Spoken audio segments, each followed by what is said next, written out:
Hi friends, എല്ലാവർക്കും നമ്മുടെ Thawri cooking and മോറിലേക്ക് സ്വാഗതം.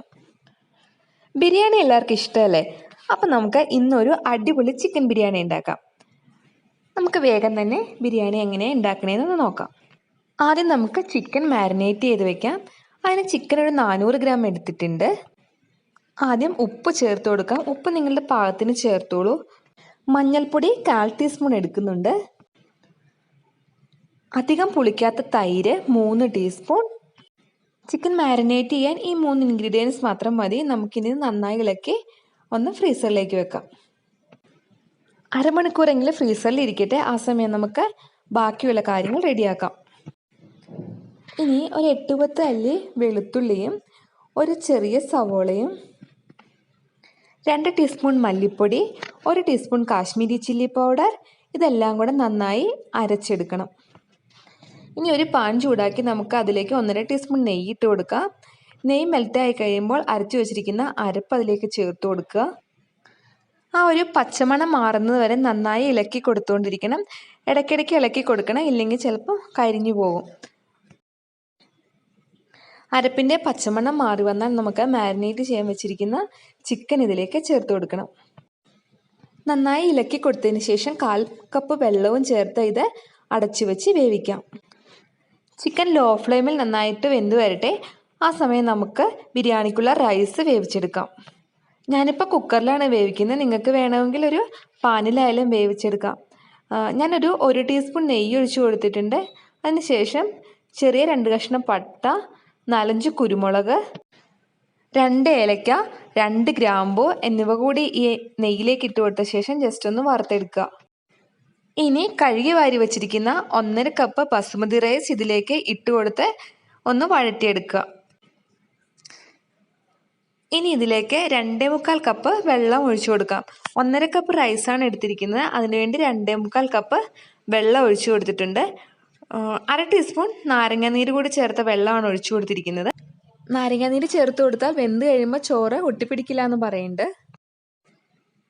ഇനി ഇതിലേക്ക് പാകത്തിന് ഉപ്പ് ചേർത്ത് നന്നായി ഇളക്കിയതിന് ശേഷം അടച്ചു വെച്ച് വേവിക്കാം. ഒരു വിസിൽ അടിച്ചു കഴിഞ്ഞാൽ സ്റ്റൗ ഓഫ് ചെയ്യാം. ഒരു വിസിൽ വന്ന 10 മിനിറ്റിന് ശേഷം 1/4 കപ്പ് തേങ്ങാപ്പാലിൽ 1/4 ടീസ്പൂൺ മഞ്ഞൾപ്പൊടി ചേർത്തത് ചോറിലേക്കൊന്ന് ഒഴിച്ചു കൊടുക്കണം. അതിനുശേഷം വീണ്ടും അടച്ചു വയ്ക്കുക.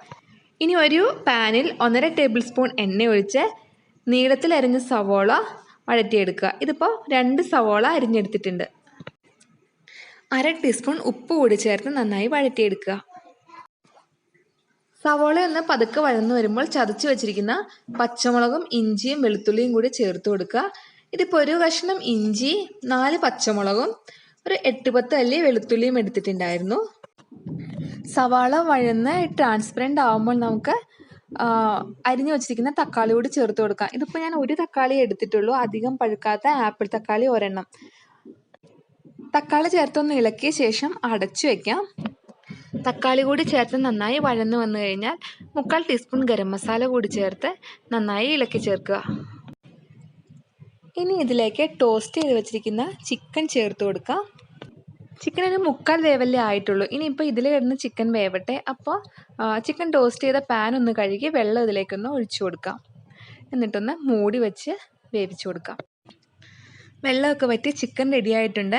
ഇനി നമുക്ക് ചിക്കനും വേവിച്ച് വെച്ചിരിക്കുന്ന റൈസും കൂടി ഒരു കുഴിഞ്ഞ പാത്രത്തിൽ ലെയറായി സെറ്റ് ചെയ്ത് കൊടുക്കാം. ഒന്ന് ഇളക്കിയ ശേഷം ആദ്യം റൈസ് ഇട്ട് കൊടുക്കാം ഈ പാത്രത്തിലേക്ക്. ശേഷം കുറച്ച് ചിക്കൻ ഇട്ട് കൊടുക്കുക.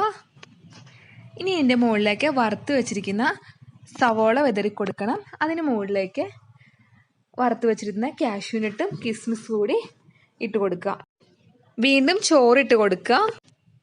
മുമ്പത്തെ പോലെ തന്നെ അതിൻ്റെ പുറത്തുകൂടി സവാള ഫ്രൈ ചെയ്തതും കാഷ്യൂനട്ടും കിസ്മിസും ഫ്രൈ ചെയ്തതും നിരത്തുക. ഇനി ബാക്കിയുള്ള റൈസ് കൂടി ഇട്ട് കൊടുക്കുക.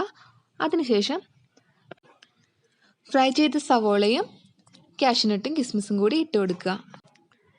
ഇനി ഒരു ദോശക്കല്ലോ അതല്ലെങ്കിൽ പരന്ന ഫ്രൈയിങ് പാനോ എന്തെങ്കിലും ചൂടാക്കുക. ചൂടാക്കിയതിന് ശേഷം നമ്മുടെ ബിരിയാണി പാത്രം അതിൻ്റെ മുകളിൽ വെച്ച് കൊടുക്കണം. അടച്ചു വെക്കുന്നതിന് മുമ്പായി 1 സ്പൂൺ നെയ്യ് കൂടി ചേർത്ത് കൊടുക്കാം.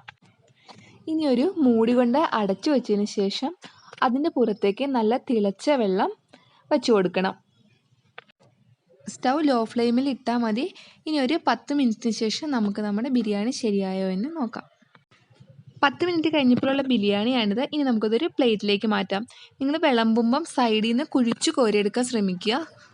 അപ്പോൾ എല്ലാവർക്കും നമ്മുടെ ബിരിയാണി ഇഷ്ടമായി എന്ന് വിചാരിക്കുന്നു. എല്ലാവരും ഉണ്ടാക്കി നോക്കണം. ഇഷ്ടമാവുകയാണെങ്കിൽ ലൈക്ക് ചെയ്യാനും ഷെയർ ചെയ്യാനും സബ്സ്ക്രൈബ് ചെയ്യാനും മറക്കരുത്. താങ്ക്